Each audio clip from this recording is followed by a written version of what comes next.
Voice بالکل clear ہے؟ جی جی، آپ کی آواز کلیئر ہے. گڈ مارننگ اینڈ جی جی جی. Good evening. یہاں پر رات کے 10 بج رہے ہیں. اچھا. تو ہم بغیر کسی ڈیلے کے خدا کے کلام کو شروع کرتے ہیں. تو آج کا جو خدا کے فضل سے ہمارے لیے کلام ہے، اس کا جو ٹاپک ہے وہ ہے مٹی کے برتنوں میں خزانہ. تو اس کے لیے جو پہلا حوالہ ہم پڑھیں گے وہ ہے یرمیا نبی کا صحیفہ، اس کا 18واں باب، اس کی پہلی سے 6 آیت تک. خداوند کا کلام یرمیا پر نازل ہوا کہ اٹھ اور کمہار کے گھر جا، اور میں وہاں اپنی باتیں تجھے سناؤں گا. تب میں کمہار کے گھر گیا، اور کیا دیکھتا ہوں کہ وہ چاک پر کچھ بنا رہا ہے. اس وقت وہ مٹی کا برتن جو وہ بنا رہا تھا اس کے ہاتھ میں بگڑ گیا. تب اس نے اس سے جیسا مناسب سمجھا ایک دوسرا برتن بنا لیا. تب خداوند کا یہ کلام مجھ پر نازل ہوا کہ اے اسرائیل کے گھرانے، کیا میں اس کمہار کی طرح تم سے سلوک نہیں کر سکتا ہوں؟ خداوند فرماتا ہے، دیکھو، جس طرح مٹی کمہار کے ہاتھ میں ہے، اسی طرح اسرائیل کے گھرانے تم میرے ہاتھ میں ہو. پاک کلام کے پڑھے اور سنے جانے پر خداوند کی برکت ہو. کچھ دن پہلے جب میں خداوند کی حضوری میں بیٹھ کر کلام کے لیے خدا کی گائیڈنس کو، پاک روح کی گائیڈنس کو مانگ رہا تھا، تو بہت دفعہ ایسا ہوتا ہے میرے ساتھ بھی، اور بہت سے خدا کے خادمین کے ساتھ بھی ایسا ہوتا ہوگا کہ سم ٹائمز آپ کے ذہن میں صرف یا ایک خدا ورس کو، ایک آیت کو ڈالتا ہے، یا خدا آپ کو کچھ امیج یا ویژن دکھاتا ہے کہ آپ اس پر کلام کو تیار کریں. تو یہ کلام تیار کرنے کے پیچھے جو میں نے ایک ویژن دیکھی، جو ایک رویا دیکھی، اس میں نے یہ دیکھا کہ خداوند یسوع مسیح جیسے کمہار کے سامنے ایک چاک کا ذکر کیا گیا ہے جس پر وہ برتن کو گھما کر اس کو شیپ اپ کرتا ہے. مجھے ایسا نظر آیا کہ خداوند یسوع مسیح اس پر بیٹھے ہوئے ہیں، اور اپنی بہت ہی خوبصورت انگلیوں کے ساتھ اور بڑی ہی پیار سے مسکراتے ہوئے وہ کسی برتن کو بنا رہے ہیں. تو وہاں سے پھر مجھے یہ پتا چلا کہ خدا کا پاک روح چاہتا ہے کہ میں اس ٹاپک پہ کلام کو تیار کروں. پھر میں نے اس سے ریلیٹڈ جو ریفرنسز تھے بائبل میں سے، جو آیات تھیں، ان کو میں نے سرچ کیا، ان کے اوپر غور و خوض کیا. تو اس کے بعد خدا کا شکر ہو کہ جو کلام مجھے ملا، جو کلام میں نے سمجھا، وہ اس میں مجھے خدا کی بڑی برکت محسوس ہوئی. اور میرا ایمان ہے کہ جہاں پر پاک روح کی ہدایت سے کلام اور پیغام دیا جاتا ہے، وہاں خدا کا روح ضرور ہی اپنے لوگوں کو اپنے کلام کے وسیلہ سے تسلی، اطمینان اور برکت دیتا ہے. تو آج کا کلام جب ہم شروع کرتے ہیں تو ہم تھوڑا سا غور کریں گے کہ کمہار برتن کیسے بناتا ہے، اور برتن شروع کہاں سے ہوتا ہے، اور پھر اس کا مقصد کیا ہے برتن بنانے کا. تو ہم سبھی جانتے ہیں کہ جب برتن بنایا جاتا ہے تو اس میں دو جو چیزیں بنیادی طور پر استعمال کی جاتی ہیں، وہ ہے ایک مٹی اور دوسرا ہے پانی. اور جو مٹی اس میں لی جاتی ہے وہ کوئی عام مٹی نہیں لی جاتی، بلکہ اس طرح کی مٹی لی جاتی ہے کہ جس میں بہت زیادہ ریت نہ ہو، جس میں کوئی ایسے پارٹیکلز نہ ہو، ایسے چیزیں نہ ہو کہ وہ مٹی شیپ اپ نہ ہو سکے، یا وہ اس طرح سے آپس میں جڑ نہ سکے کہ اس سے کوئی چیز بنائی جا سکے. تو وہ ایک خاص قسم کی مٹی ہوتی ہے، یا اگر وہ خاص قسم کی نہیں بھی تو اس کو ریفائن کر کے اس طرح سے اس کو بنایا جاتا ہے کہ جب اس میں پانی ڈالا جائے تو اس میں آپ کو وہ کنسسٹینسی مل سکے، آپ کو وہ ایک مکسچر مل سکے کہ آپ اس کو جب شیپ اپ کرنا چاہیں تو وہ آپ کے مرضی کے مطابق اس کو آپ شیپ اپ کر سکیں. تو ہم جب جانتے ہیں کہ جب خدا نے ابتدا میں انسان کو بنایا تو اس نے مٹی سے انسان کو بنایا. آدم کو اس نے مٹی سے بنا کے پھر اس میں زندگی کا دم پھونکا. تو برتن بنانے کے جو مین پہلے دو اجزاء ہیں، جو چیزیں ہیں، اس میں سے ایک چیز کا ہمیں ریفرنس ملتا ہے کہ خدا نے انسان کو بنایا ہی مٹی سے تھا، اور پھر اس نے اپنی روح کو اس میں پھونک کر زندگی کا جو ہے وہ دم دیا، اور وہ جیتی جان ہوا. تو پہلی چیز تو ہمیں سمجھ آ گئی کہ جو مٹی ہے وہ انسان ہے. دوسرا جو ہم اس میں عنصر دیکھتے ہیں وہ ہے پانی. پانی کو جب ہم دیکھتے ہیں تو پانی کا پرانے عہد نامہ میں، نئے عہد نامہ میں بہت سے ایسے ریفرنسز ہیں، بہت سے ایسے کلام کے حوالہ جات ہیں جن میں ہمیں پانی کا ذکر ملتا ہے. جب ہم کلام مقدس کی پہلے باب کی پہلی آیات ہی پڑھتے ہیں تو وہاں پر ہمیں خدا کا ذکر ملتا ہے، روح کا ذکر ملتا ہے اور پانی کا ذکر ملتا ہے کہ خدا کا روح پانیوں پر جنبش کرتا تھا.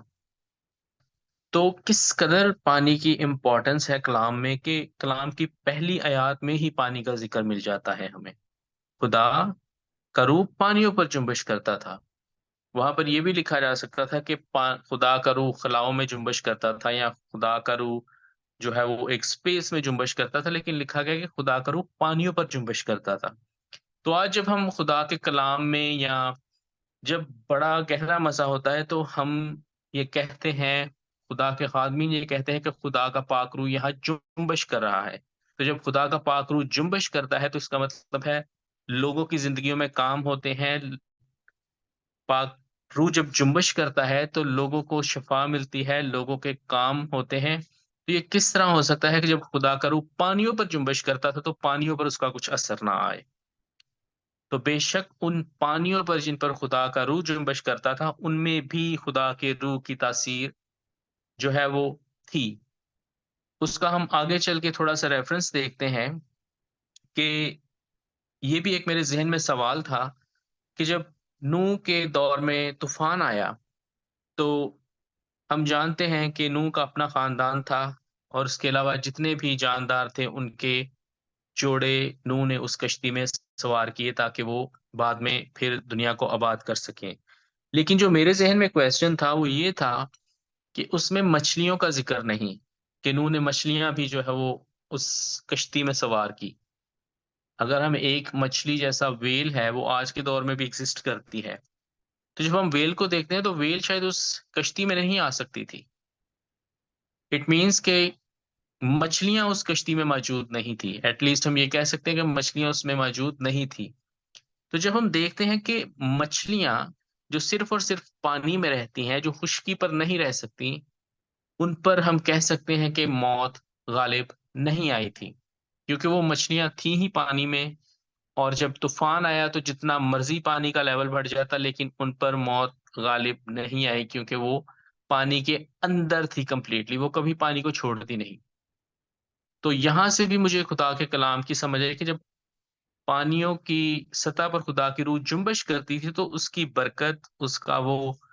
مسا، اس کی وہ قدرت پانیوں میں موجود تھی. کہ جب تمام جانداروں پر موت آئی، لیکن جو آبی جانور تھے جو صرف اور صرف پانی میں ہی زندہ رہ سکتے ہیں، ان پر موت نہیں آئی. لیکن اگر ہم اس بات کو، کوئی کہتا ہے کہ نہیں، کوئی تھیری ہے یا کوئی ایک ایسی اسٹڈی ہے کہ وہ تمام ہی جو ہے وہ مچھلیاں مر گئیں، یا وہ تمام ہی جو آبی جانور جو صرف پانی میں رہتے ہیں وہ مر گئے تھے، تو پھر بعد میں ہمیں مچھلیوں کا ذکر نہیں ملتا کہ اس نے مچھلیوں کے جوڑے رکھے، کیونکہ ویل مچھلی تو کشتی میں نہیں آ سکتی جس کا جتنا بڑا اس کا سائز ہوتا ہے. تو اگر بعد میں مچھلیاں، اگر فرض کریں کہ وہ مر بھی گئی تھی طوفان کے دوران، تو اس کے بعد جب وہ دوبارہ پیدا ہوئی تو وہ پھر خدا کی قدرت ہی سے پیدا ہوئی تھی، کیونکہ مچھلیوں کے جوڑے کشتی پر تو موجود نہیں تھے. تو اگر وہ دوبارہ بھی پیدا ہوئی تو وہ خدا کی قدرت ہی سے پیدا ہوئی. تو چاہے ہم ایک کانسیپٹ کو لے لیں یا دوسرے کانسیپٹ کو لے لیں، دونوں ہی کانسیپٹس میں ہمیں یہ پتا چلتا ہے کہ پانی میں خدا کی برکت ہے، اور پانی خدا کی ایگزسٹنس کو، خدا کی قدرت کو ظاہر کرتا ہے. جیسا کلام میں لکھا ہے کہ خدا یسوع مسیح کہتا ہے کہ جو اس چشمے سے پیتا ہے اس میں سے زندگی کے پانی کی ندیاں جو ہیں وہ بہہ نکلتی ہیں. تو اسی طرح سے ہمیں بہت سی جگہوں پر جو ہے وہ پانی کا ذکر ملتا ہے. کلام مقدس کی پہلی آیات میں خدا کا، روح کا اور پانی کا ذکر ہے. اور جب ہمیں ان تینوں چیزوں کا دوبارہ ایک بائبل میں ریفرنس ملتا ہے، وہ اس وقت ہے جب خدا یسوع مسیح کا بپتسمہ ہو رہا تھا. جب یوحنا اصطباغی نے خداوند یسوع مسیح کو بپتسمہ دیا اور خداوند یسوع مسیح بپتسمہ لے کر جب پانی سے باہر نکلے، تو اس وقت پر بھی ہمیں آسمان پر خدا باپ، فضا میں، ہوا میں، پاک روح کبوتر کی صورت میں، زمین پر خداوند یسوع مسیح، اور جو چوتھی چیز اس سین میں موجود ہے وہ پانی ہے۔ تو اس قدر پانی کی امپورٹنس ہے کہ جہاں ہمیں پاک تسلیس نظر آتی ہے، اس کے ساتھ ہی ہمیں پانی بھی نظر آتا ہے۔ تو خدا کو انسان نے مٹی سے بنایا، پانی کی امپورٹنس، اس کی خاصیت پر ہم نے تھوڑا سا غور کیا۔ اب ہم جب آگے اگلے سٹیپ میں چلتے ہیں برتن کو بنانے کے، تو اس میں ہم دیکھتے ہیں کہ ہم پانی کو اور جب مٹی کو مکس کرتے ہیں تو اس میں ہمیں خاص قسم کی کنسسٹینسی چاہیے ہوتی ہے۔ وہ کنسسٹینسی اتنی ہونی چاہیے کہ جب آپ اس کو بنائیں تو وہ اتنا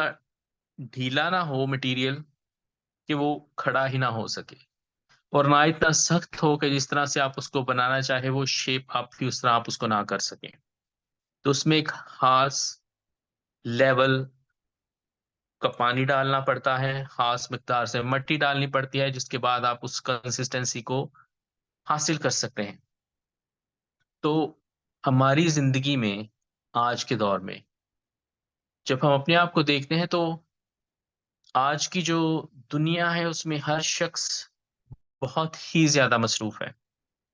شاید اس نے اپنے چہرے پر اس طرح کا ماسک اوڑھ رکھا ہے کہ شاید اندر سے تو وہ ٹوٹا ہوا ہے، لیکن اس نے اپنے چہرے پر ایک ایسا خول پہن رکھا ہے جس میں وہ سب کو یہ دکھاتا ہے کہ میں خوش ہوں، لیکن اندر سے شاید وہ غم کی وجہ سے، دکھ کی وجہ سے، زندگی کی سٹرگل کی وجہ سے، اپنے رشتوں کی فیلئر کی وجہ سے، خاندانی پریشانیوں کی وجہ سے، خدا کی دوری کی وجہ سے اس قدر سخت ہو چکا ہے کہ خدا شاید اس کو شیپ اپ نہیں کر سکتا۔ اگر خدا اس کی زندگی کو تبدیل بھی کرنا چاہے تو بھی خدا نہیں کر سکتا، کیونکہ وہ اپنے اس ہال کو پہنے ہوئے ہے اور وہ سچائی کے ساتھ خدا کے سامنے نہیں آتا۔ جیسا کلام میں لکھا ہے کہ تم سچائی سے واقف ہوگے اور سچائی تم کو آزاد کرے گی، لیکن آج بہت سے لوگ سچائی سے واقف نہیں ہونا چاہتے۔ آج کے دور میں ہم دیکھتے ہیں کہ لوگوں نے اپنے آپ کو اس طرح سے ڈھال لیا ہے کہ انہیں کسی بھی طرح سے خدا کے کلام سے تسلی نہیں ملتی۔ آج جب ہم اپنے ملک پاکستان کی خاص طور پر بات کرتے ہیں تو وہاں پر بہت سی جو ہے وہ عبادات ہو رہی ہیں، اور لوگ آج کل جو روحانیت ہے وہ اس بات کو سمجھتے ہیں کہ میرے پاس کس کس پاسٹر کا میرے پاس کانٹیکٹ نمبر ہے، کون کون سا پاسٹر میرے لیے ریچیبل ہے۔ آج وہ ایک چرچ میں جاتے ہیں اپنی گزارشات لے کے، اپنی سفارشات لے کے، تو شاید ان کی نہیں سنی جاتی، وہ اٹھ کر اگلے چرچ میں چلے جاتے ہیں کہ یہاں کا شاید پادری اتنا، پاسٹر جو ہے وہ اتنا مسا شدہ نہیں، یا اس میں اتنی برکت نہیں کہ وہ ہمارے اس معجزہ کو خدا سے حاصل کر سکے۔ جب اگلے چرچ میں بھی معجزہ نہیں ہوتا وہ پھر تیسرے چرچ میں چلے جاتے ہیں، پھر چوتھا، پھر پانچواں، اور اسی طرح سے وہ ایک سے دوسرے چرچ، دوسرے سے تیسرے گھومتے رہتے ہیں، لیکن وہ معجزہ حاصل نہیں کر سکتے۔ وجہ کیا ہے کہ ان میں اس قدر سختی ہے کہ وہ خدا کے کلام کو خود نہیں پڑھنا چاہتے۔ وہ یہ چاہتے ہیں کہ صرف پاسٹر ہی ان کے لیے دعا کرے، ان کے لیے معجزہ حاصل کرے۔ جب ہم رسولوں کے اعمال میں دیکھتے ہیں تو وہاں پر کلیسیا مل کر ایک دوسرے کے لیے دعا کر رہی ہے۔ یہاں پر کلیسیا آج پاسٹر سے اپنے لیے دعا کرواتی ہے۔ وہاں دعا کرنے والے لوگ تھے، آج ہم دعا کروانے والے لوگ ہیں۔ اٹ مینس کہ آج ہم نے اپنے آپ کو اس قدر، اپنے دلوں کو، اپنے ذہنوں کو خدا سے دور کر کے سخت کر لیا ہے کہ ہم خود خدا کی حضوری میں بیٹھنا نہیں چاہتے۔ خدا یسوع مسیح نے کہا تھا کہ جب تو دعا کرے تو اپنی کوٹڑی میں جا اور اپنے خداوند سے جو پوشیدگی میں سنتا ہے اس سے دعا کر، جو پوشیدگی میں دیکھتا ہے اس سے دعا کر۔ لیکن آج ہم شاید خدا کے منہ سے جو لفظ نکلے ہیں ان سے بھی زیادہ اس بات کو سمجھتے ہیں کہ جتنے بڑے ہم مجمع میں عبادت کے لیے جائیں گے شاید خدا ہماری اتنی ہی دعا سنے گا۔ کروسیڈس میں جانا، عبادات میں جانا، بڑی عبادات میں جانا یہ برا نہیں، لیکن خدا کے ساتھ ہمارا روحانی تعلق شاید اس لیول پر نہیں کہ ہم خدا سے اپنے معاوضے کو حاصل کر سکیں، یا اگر ہمارے معاوضے میں وقت لگ رہا ہے تو ہم اس بات کے لیے اس ویٹنگ پیریڈ میں ہم ایمان کے ساتھ کھڑے ہو سکیں۔ ہمیں معاوضہ لینے کی جلدی ہے، ہم نے اپنے آپ کو سخت کر لیا ہے کہ آج میں نے مانگا تو کل مجھے ملنا چاہیے۔ تو جب ہم اس طرح سے کرتے ہیں تو ہماری زندگی میں شاید معاوضہ تو ہو جائے، بہت سے کام ہو جائیں، لیکن شاید ہم خدا کی قربت کو حاصل نہیں کر سکیں گے۔ ہم خدا کی قربت میں جب نہیں ہوں گے تو پھر ہم نے کچھ بھی حاصل نہیں کیا، کیونکہ خداوند جب آتا ہے تو خدا ہمیں تبدیل کرنے کے لیے آتا ہے، لیکن جب ہم اپنے آپ کو اتنا سخت کر لیں گے کہ ہم خدا کی حضوری میں اکیلے بیٹھنا پسند ہی نہیں کرتے، تو پھر ہم یہ کہہ سکتے ہیں کہ خدا ہمیں شیپ اپ نہیں کر سکتا، پھر ہم اتنے نرم نہیں کہ خدا ہمیں اپنی مرضی کے مطابق ڈھال سکے۔ اس کے بعد جب ایک ایماندار خدا کے کلام کے مطابق اپنے آپ کو تبدیل کر کے خدا کی مرضی کے مطابق اپنے آپ کو اس قدر نرم بناتا ہے کہ خدا کا ہاتھ، خدا کی قدرت اسے شیپ اپ کر سکے، تو اس کے بعد جو اگلا مرحلہ ہوتا ہے اس میں یہ ہے کہ خداوند جو ہے وہ آپ کو برکت دیتا ہے، اور وہ برکت آپ کو ملتی ہے خدا کی حضوری میں۔ تو کمہار اس برتن کو بنانے کے بعد اس کو آگ کی بھٹی میں رکھتا ہے، اور آگ کی بھٹی جہاں پر تپش ہوتی ہے، جہاں پر آگ ہوتی ہے، اور کلام میں ہم دیکھتے ہیں کہ آگ خدا کی حضوری کو ظاہر کرتی ہے۔ خدا کی حضوری جب موسیٰ پہاڑ پر گیا تو جھاڑی میں خدا آگ کی صورت میں موجود تھا۔ وہ آگ جو جلا نہیں تھی رہی، لیکن اس سے ہیٹ نکل رہی تھی، وہ نظر آ رہی تھی، لیکن وہ جھاڑی کو جلا نہیں رہی تھی۔ تو جب ہم نے اپنے آپ کو نرم کر لیا، خدا کی مرضی کے مطابق کر لیا، تو پھر ہمیں خدا کی حضوری میں کانسٹنٹلی رہنا پڑے گا، ہمیں خدا کی اس آگ میں رہنا پڑے گا تاکہ ہم اس قدر مضبوط ہو سکیں، ہماری جو مٹی ہے وہ اس قدر مضبوط ہو سکے کہ جب ابلیس ہمیں ٹھیس پہنچائے، جب وہ ہمیں ٹھیس لگائے تو ہم ڈھیر نہ ہو جائیں اور نہ ہم ٹوٹ جائیں، بلکہ ہم خدا کی حضوری میں، خدا کی آگ میں اتنے مضبوط ہوں کہ جب ابلیس ہم پر حملہ کرے تو وہ چکنا چور ہو، لیکن ہم خدا کی حضوری میں، خدا کے کلام میں مضبوط رہیں۔ اور یہ صرف اس وقت ہو سکتا ہے جب ہم خدا کی حضوری میں، اس تپتی ہوئی آگ میں جو خدا کو ریپرزینٹ کرتی ہے، اس میں ہم سارا وقت موجود رہیں۔ لیکن اگر ہم اس آگ میں نہیں رہیں گے تو یا ہم اتنے سخت ہو جائیں گے کہ جب ابلیس ہم پر ٹھیس لگائے گا تو ہم ٹوٹ جائیں گے، ہمیں وہ برداشت نہیں ہوگی، ہمیں وہ مضبوطی نہیں ہوگی کہ ہم ابلیس کے ہتھ کنڈوں سے بچ سکیں۔ تو خدا نے ہمیں اپنی مرضی کے مطابق ہماری زندگی میں اپنے کلام کو نازل کر کے ہمیں تبدیل کیا، خدا نے ہم کو اپنی پاک مرضی سے شیپ اپ کیا۔ اس کے بعد ہمیں خدا کی حضوری میں، جو کہ آگ کی بھٹی میں آگ ہوتی ہے، اس میں برتن کو رکھا جاتا ہے، ہمیں خدا کی حضوری میں رہنا ہے، جس سے ہم روحانی مضبوطی پائیں گے جو ہمیں ابلیس کے خلاف مضبوطی بخشے گی۔ اس کے بعد جب برتن بن جاتا ہے تو برتن بننے کا ایک مقصد ہے۔ اگر ہم کوئی برتن مٹی سے کوئی پیالہ بناتا ہے تو اس میں کھانا دیا جاتا ہے، یا اگر کوئی صراحی یا کوئی مگ یا کوئی کپ بنایا جا رہا ہے تو اس میں پانی دیا جاتا ہے، یا مشروب دیا جاتا ہے، یا اس میں کھانا دیا جاتا ہے۔ تو یہ دونوں چیزیں سرونگ کو ریپرزینٹ کرتی ہیں، اور پانی جو کہ پہلے بھی ہم نے کہا کہ خدا کے کلام کو ظاہر کرتا ہے، اور خدا یسوع مسیح نے کہا کہ زندگی کی روٹی میں ہوں۔ تو جب خدا ہمیں اپنی پاک مرضی کے مطابق ڈھال کر ہمیں اپنی حضوری میں رکھ کے مضبوط کرتا ہے، تو پھر ہمیں خدا کے کلام کو آگے سرو کرنا ہے۔ اور اس کا حوالہ جو ہمیں ملتا ہے وہ ملتا ہے دوسرا کرنتھیوں اس کا 7واں باب دوسرا گرنتھیوں اس کا 4 باب اس کی 7ویں آیت میں، جہاں پر پولس رسول کہتا ہے، لیکن ہمارے پاس یہ خزانہ مٹی کے برتنوں میں رکھا ہے، تاکہ یہ حد سے زیادہ قدرت ہماری طرف سے نہیں بلکہ خدا کی طرف سے معلوم ہو۔ تو جو میرا پہلا ریفرنس میں نے دیا کہ مٹی انسان کو ظاہر کرتی ہے، تو پولس رسول بھی یہاں پر یہی بات کر رہا ہے کہ جو ہم معجزات کرتے ہیں، جو ہمارے وسیلہ سے لوگوں کی زندگیاں تبدیل ہوتی ہیں، تو ہم صرف مٹی کے برتن ہیں۔ جو ہمارے اندر چیز موجود ہے، جو ہمارے اندر قدرت موجود ہے، وہ خدا کی طرف سے ہے، اور اس میں ہمارا کوئی کمال نہیں۔ لیکن آج شاید خادمین کے ساتھ بھی، سبھی تو نہیں لیکن بہت سے خادمین کے ساتھ یہ بھی ایک پرابلم ہے کہ جہاں پر معجزات شروع ہو جائے تو وہ خادمین سارا کریڈٹ جو ہے وہ اپنے آپ پر لینا شروع کر دیتے ہیں۔ وہ چاہتے ہیں کہ لوگ ان کی تعریف کریں۔ تو میں یہاں نام نہیں لوں گا خادمین کے، لیکن کچھ پرستار ایسے ہیں، کچھ خادمین ایسے ہیں کہ جن سے جب میری بات ہوتی ہے تو میں شکر کرتا ہوں خدا کا کہ خدا نے ان کو بڑی برکت دی، لیکن وہ خادمین اپنی تعریف سننا ہی نہیں چاہتے، وہ ٹاپک کو ہی بدل دیتے ہیں۔ اور یہ میرا ذاتی تجربہ ہے۔ اس کی وجہ کیا ہے؟ کیونکہ وہ ابلیس کو موقع نہیں دینا چاہتے کہ وہ تعریف کے ذریعہ سے ان میں کچھ مغروری پیدا کرے۔ تو یہ ہے خالص خدمت، کہ جہاں پر آپ اپنی تعریف بھی نہیں سننا چاہتے بلکہ